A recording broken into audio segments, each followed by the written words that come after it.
Wala pa si Ruel. Hindi pa siya nakauwi mula kagabi.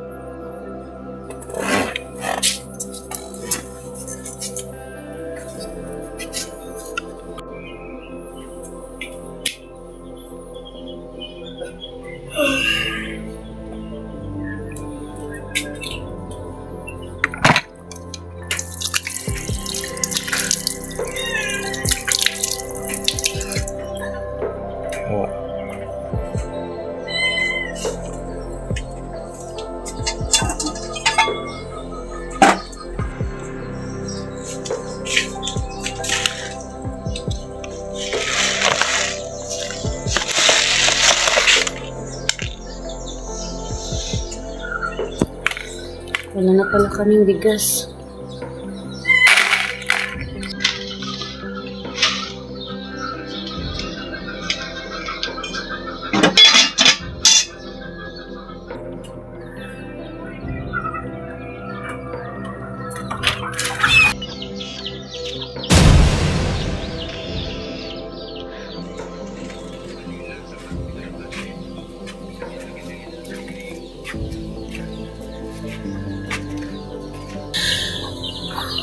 Lasing na naman si Ruel.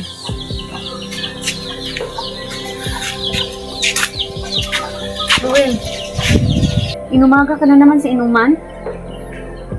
Anong pakialam mo?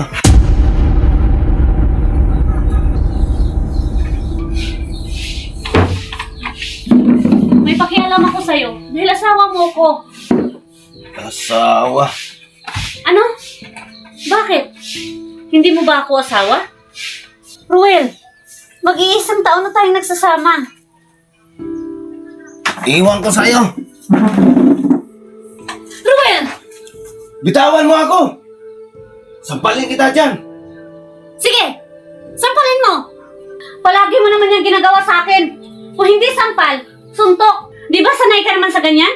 Di ba sanay ka na? Binubugbog mo ko? Bakit? Nagreklamo ka na? Sige! Umalis ka sa bahay ko.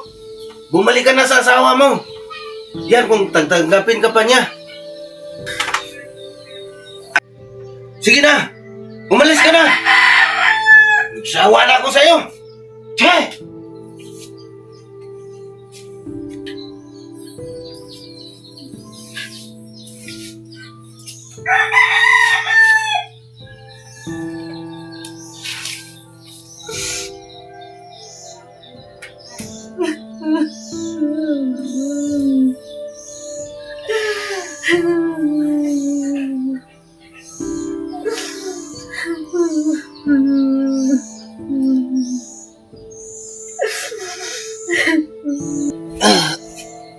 Buisit!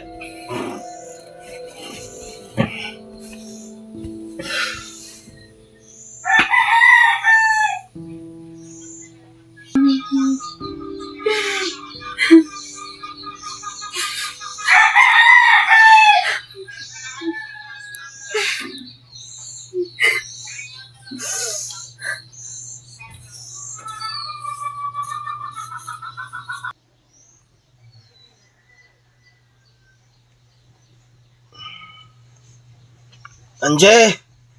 Tubig! Anje! Tubig!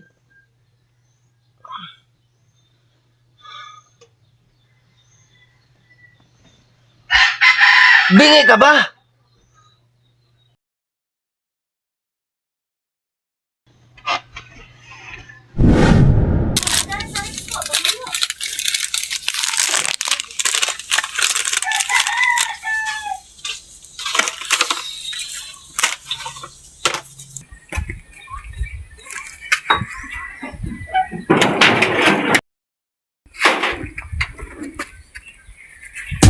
Mare? Mare. Mare Angie, ikaw ba yan? Nakakagulat ka naman. Patawad Mare kung nagulat kita. Okay lang, Mare. Nabigla lang ako. Pero, Bakit Mare? Mare, ano nangyari sa'yo? Bakit nakaganyan ang tsura mo? Hindi na ikaw ang dating Angel na kilala ko noon. Bakit? Anong bakit? May salamin ka ba sa inyo? Di minsan ba humarap ka sa salamin? Tingnan mo yung tsura mo. Para kang... Halika nga dito. Sa loob tayo ng tindahan mag-isa.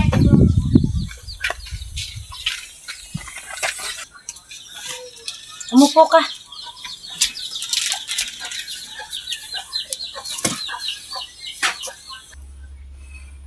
Mare, ano ba nangyari sa'yo? Bakit kaganyan ka? Okay lang ako, Mare. Hayaan mo na kung anong pagbabago ng mukha ko at ng katawan ko na nakikita mo ngayon. Pero Mare, Mare, kumusta ng anak ko? Nag-aaral ba siya?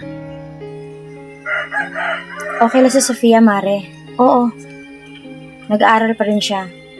Sa katunayan nga, siya ang nangunguna sa klase nila ngayon.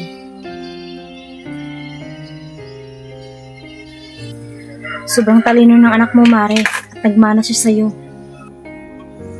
Hindi siya nagmana sa akin. Dahil sobrang bobo ko. Sobrang tanga ko sa pagpili ng desisyon. Kung hindi lang siguro ako nagpakatanga, siguro ako ngayon ang sasabit sa kanya sa makukuha niyang medal. Pero wala eh. Nagdesisyon ako agad-agad. At inuuna ko pa ang kati at sarap na panidalian lang. Mari, sobrang nagsisisi ako sa ginawa ko. Abot langit ang pagsisisi ko, Mari. Mare, mabuti at nagsisisi ka. Mare, sa palagay ko, maaari mo naman puntahan ang pamilya mo. Sa palagay ko, hindi pa huli ang lahat. Puntahan mo sila, kausapin mo sila. Sigurado ako, mamimiss ka ng anak mo.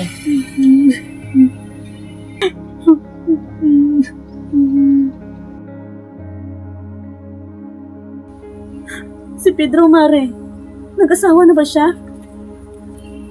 Hindi pa, Mare. Hindi pa siya nag-aasawa. At sa palagay ko, hinihintay ka niyang bumalik. Mare, may pagkakataon ka pa. Bumalik ka sa kanila. At iwan mo na yan si Ruel na sumirot ng buhay mo.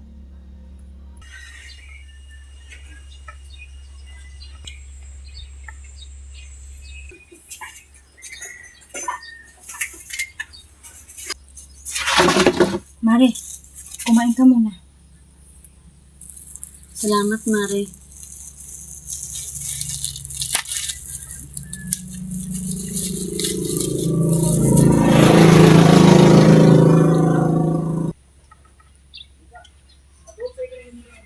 Bigas.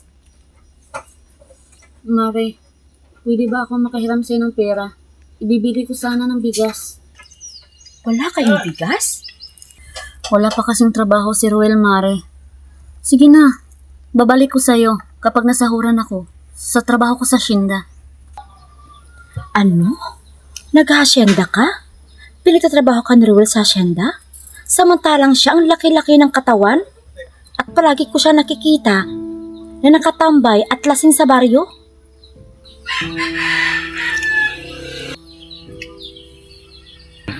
Lasing nga siya umuwi sa bahay kanina, Mare. Ano? Lasing na naman? Mari, mag-isip ka.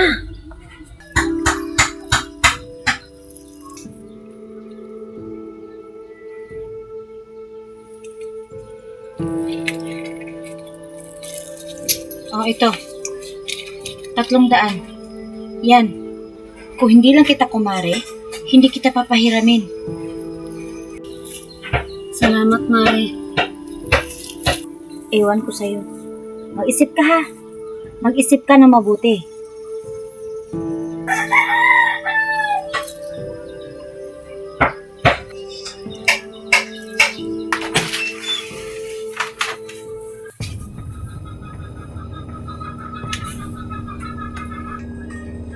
Saan ka nang galing? Bumili ako ng bigas.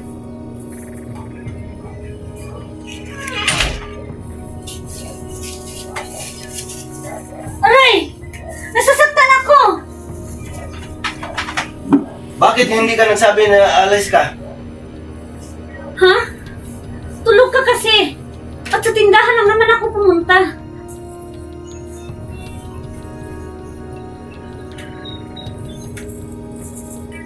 Bakit? Bakit may pira ka pambili ng bigas? Di ba? Sabi mo kagabi, wala kang pira. Di ba? Humingi ka sa'yo pambili ng alak. Hindi ka nagbigay dahil sabi mo, wala kang pera. Totoo ang sinabi ko, Ruel. Wala akong pera. Eh ano yan? Inutang ko lang ito sa tindahan. Sigurado ka? Oo, totoo. Sigurado ako. Sige, magsayang ka na.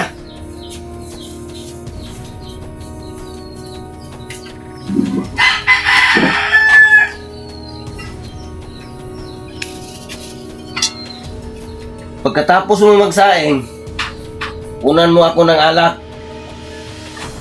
Dahil gusto ko pang uminom. Ruel, wala akong pera. Mamutang ka.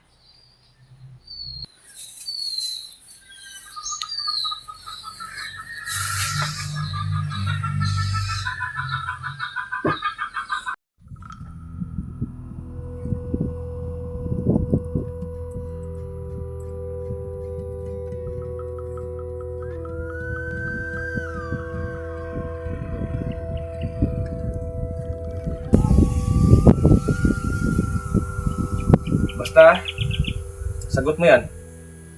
At kapag binarat ako ng taong yan, hindi ko ibinta ang motor ko sa kanya. Malamang, binarat mo na.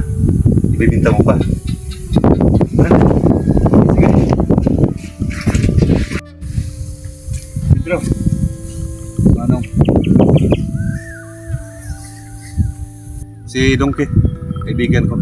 At siya ang may-ari ng motor na yan. Okay. Pedro nga pala. Okay. Pedro, nagilatis mo naman ang maayos sa motor niya. Oo, Manong. Ano? Magpresyohan na kayo.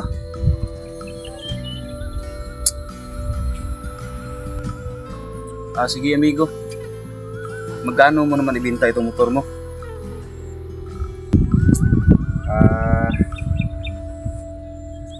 40,000 sana. 40,000? Amigo, parang hindi ako kakagat sa presyo mo. Bakit? Kasi luma itong motor mo. Siguro, kung bibilhin ko ito, 32,000. Ano? 32,000? Ang layo naman ng presyo mo sa 40,000 ko. Pare, parat pala to eh. Pare, relax na. Pedro, paliwanag mo sa kanya kung bakit ganun kababa ang bilhin niya sa motor mo. Sige po. Tulad na sinabi ko, luma na po itong motor niya. At hindi naman po ito ganun kaganda. Alam nyo naman po na negosyo din po ang ginawa namin. At gusto din po namin kumita kahit maliit lang. Naiintindihan mo ba, pare? Nandun na tayo. Oo. Luma na itong motor ko. Pero huwag naman ganun kababa sa 32,000. Lasan na naman ng kunti. 30,000. Baka okay na yan. Hindi pa rin. 33. 37.5. 33.5. Sige, last price. Deal or no deal. 35. Kung ayaw mong kunin, hindi ko na inibinta. 35? 5.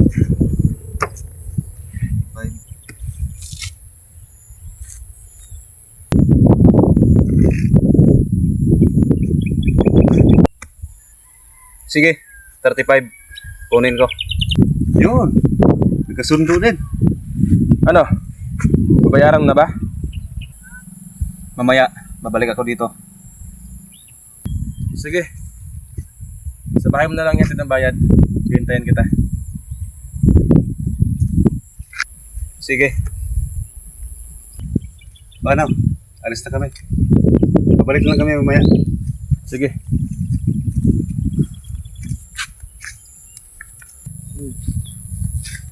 Kikita ka ba sa presyo mo yan, Pedro?